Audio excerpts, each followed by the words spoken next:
शांति। आज 24 अगस्त 2025 है। आज के स्लोगन में बाबा हमें बता रहे हैं कि हम कितने न भाग्यवान हैं और अपने भाग्य को ही हमें देखना है, ताकि भाग्य को देखते देखते हम भाग्यवान और बनते जाए, भाग्य की जो कुंजी है भरते जाए और धीरे धीरे कमज़ोरियाँ इसी प्रकार समाप्त होते जाएंगे। तो आइए इस बात को स्पष्ट रूप से आज के स्लोगन के द्वारा जानते हैं। अपने श्रेष्ठ भाग्य के गुण गाते रहो, कमज़ोरियों के नहीं। भाग्य विधाता भगवान के हम डायरेक्ट बच्चे हैं।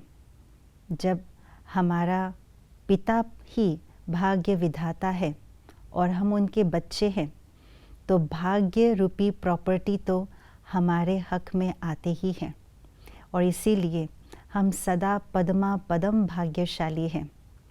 इसीलिए बाबा ने हमें अपने सानिध्य में रखा है।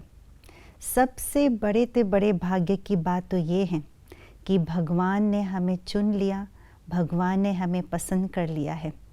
और दूसरी भाग्य की बात ये है कि रोज़ भगवान हमें शिक्षक बन करके पढ़ाने के लिए आते हैं और सतगुरु बन करके रोज़ वरदानों से पाल रहे हैं और हम उसमें पल रहे हैं। ये श्रेष्ठ भाग्य की बात है। हम सब के अंदर कमी कमज़ोरी भी है तो गुण विशेषताएं भी हैं, परंतु जितना जितना हम अपनी गुण विशेषताओं के द्वारा बाबा की सेवा में तत्पर रहते हैं, उतना उतना हमारे श्रेष्ठ भाग्य के सूर्य चमकने लगते हैं। तो इसीलिए आज के स्लोगन में बाबा ने यही कहा है कि जो आपने भाग्य बनाए हैं और जो बाबा ने भाग्य दिए हैं, उसका चिंतन करो, उसका मनन करो। तो जितना जितना हम अपने भाग्य को देखेंगे, सोचेंगे, उसका वर्णन करेंगे, उतना उतना भाग्य और चमकना शुरू हो जाएगा। और अगर उसका ही उल्टा हम अपनी कमी कमज़ोरियों के बारे में चिंतन करेंगे, सोचेंगे या उसमें ही रमण करते रहेंगे, तो कमज़ोरियों को हवा मिलती रहेगी और कमज़ोरियाँ बढ़ती रहेगी और भाग्य एक तरफ हो जाएगा और कमज़ोरी बढ़ने के कारण से हम अपने श्रेष्ठ कर्मों से हम भाग्य बना नहीं पाएंगे। जितना कमज़ोरियों का चिंतन करते हैं, उतना हमारे विचार भी साधारण व्यर्थ हो जाते हैं और जहाँ साधारण व्यर्थ है चिंतन, उतना वैसा ही कर्म भी हो जाता है और कर्म श्रेष्ठ ना हो तो भाग्य भी श्रेष्ठ नहीं बनेगा। इसीलिए बाबा ने यही युक्ति बताई है।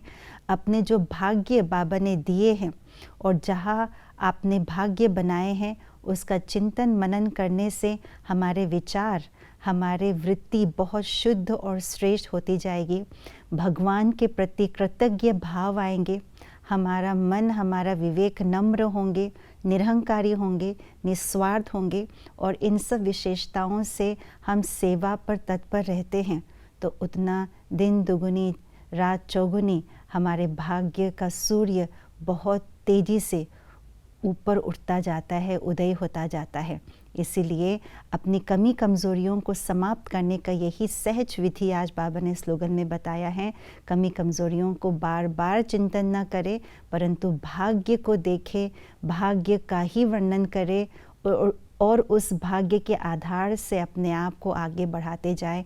भगवान जो भाग्य विधाता है, उसका शुक्रगुजार करते हुए आगे बढ़ते रहें, तो सारी कमी कमज़ोरियाँ चुटकी में ही समाप्त हो जाएंगी। ओम शांति।